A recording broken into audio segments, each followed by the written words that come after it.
হরিদ্বারে পৌঁছে প্রথমেই মহাদেবের দর্শন দিয়ে শুরু হলো আমাদের যাত্রা। চলো, মহাদেবের দর্শন তো হলো, এবার দেখো আমরা লাগেজপত্র নামিয়ে দাঁড়িয়ে রয়েছে। দেখো যাবো আমরা হোটেলের উদ্দেশ্যে রওনা দেবো। তো সেখানে গিয়ে মাম্মাম একটা ফ্রেন্ড বানিয়ে, ও মাই গড, এই দেখো ফ্রেন্ডশিপ। ব্যাস আমরা হোটেলে ফ্রেশ হয়ে চলে গেলাম গঙ্গা ঘাটের উদ্দেশ্যে। কারণ গঙ্গা ঘাটে জলের যা স্রোত শুনেছি, নিজের চোখে না দেখলেই নয়, তাই নিজের চোখে জলের স্রোত দেখার জন্য চলে এসেছি গঙ্গার ঘাটে। সত্যি অসাধারণ গঙ্গার স্রোত, না দেখলে বিশ্বাস করা যায় না। তো সেখান থেকে বেরিয়ে আমরা যাব আজকে পুজো দিতে ওখানকার সবচেয়ে জাগ্রত মন্দির মনসা দেবী। সেখানে গিয়ে একটা ঘটনা ঘটেছে। এই যে জায়গাটা দেখছো, এখানে আমি দাঁড়িয়ে আছি, হঠাৎ করে আমাকে একজন এসে বলছে, দিদি তোমরা মনসা দেবী যাবে, চণ্ডী দেবী যাবে না? সেটা কোথায়?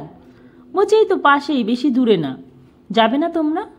আমি বলছি হ্যাঁ যাবো। বলছে তাহলে টিকিট কেটেছো? আমি বলছি না।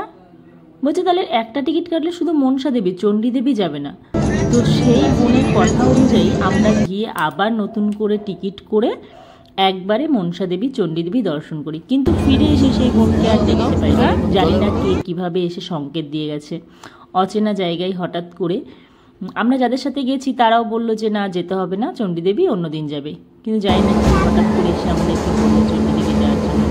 তো সেখান থেকে আমরা রোপওয়ে করে, দেখতে পাচ্ছ রোপওয়েগুলো চলছে, আমরাও রোপওয়েতে উঠে উঠলাম। রোপওয়েতে উঠে কিন্তু প্রথমে একটু ভয় ভয় লাগছে, তারপরে দেখলাম যে অসাধারণ অসাধারণ অসাধারণ। নিজে চোখে না দেখলে হয়তো বিশ্বাস করা যায় না, বা নিজে থেকে না গেলে সেই জায়গাগুলো হয়তো অনুভব করা যাবে না। মানে জাস্ট আমার খুব ভালো লেগেছে।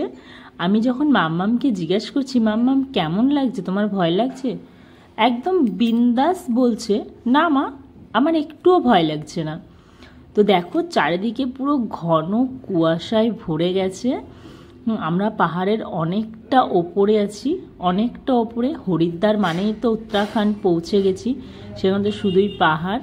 তো সেখানে পৌঁছে দেখো আমরা প্রায় মন্দিরে যাওয়ার জন্য রোপওয়ে থেকে নেমে পড়বো। এবার নেমে এখান থেকে আমরা লাইন ধরে এক এক করে বেরিয়ে যাবো। এই যে লাইনগুলো দেখছো, এগুলোতে মানুষ দাঁড়িয়েছে। আমাদের এই ভিড়গুলো উপলব্ধি করতে হয়নি, এখানে এসে আবার ডালা নিয়ে নিলাম, কারণ আমরা অনেক ডালা কিনেছি পুজো দেওয়ার জন্য।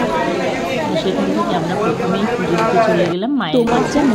মায়ের কাছে পুজো দিয়ে এই গাছে তুমি তোমার সাজার মধ্যে কিছু টাকা দিয়ে এখানে তুমি তোমার মনস্কামনা বেঁধে দিতে পারো। পূর্ণ হলে যে কোনো দড়ি একটা এসে খুলে দিয়ে যাবে। তো আমরাও চেষ্টা করলাম আমাদের সামনে গাছে দড়ি বাঁধা। তো আমরা সেখানে ধাগা বেঁধে এসেছি নিজেদের সাথে। তো বেঁধে দেখো আস্তে আস্তে বেরিয়ে যাচ্ছি। চলো, পাশে অনেক ঠাকুর রয়েছে, তাদেরকে অবশ্যই দর্শন করাবো।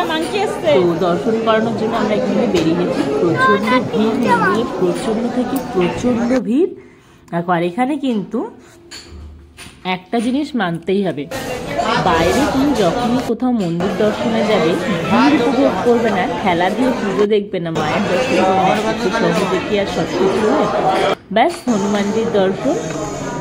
এখানে আমি এক এক করে সমস্ত ঠাকুর দর্শন করিয়ে দিই। দেখো এই দেখো রয়েছে এখানে, দেখতেই পাচ্ছ। ব্যাস এবার আমরা এখান থেকে মনসা দেবীর দর্শন কিন্তু হয়ে গেছে আমাদের। তো আমরা এবার আবার ব্যাক করবো। রোগগুলো যেখান দিয়ে আসছে সেইখানটা কি দারুণ লাগছে না? তো সেই জায়গাটাই দেখছি। চলো এবার আমাদের চলে এসছে ব্যাক করে ফেরার পর্ব। তো মনসা দেবী দর্শন তো আমাদের হয়ে গেছে, তোমাদের কেমন লাগলো অবশ্যই জানাবে মনসা দেবী দর্শন করে। তো ব্যাস আমরা আবার রোপে করে যাওয়ার জন্য রোপে লাইন দিয়ে দিয়েছি। তো লাইন তো আমাদের আস্তে আস্তে এগিয়ে চলেছে। তো কি করা যায় এখন?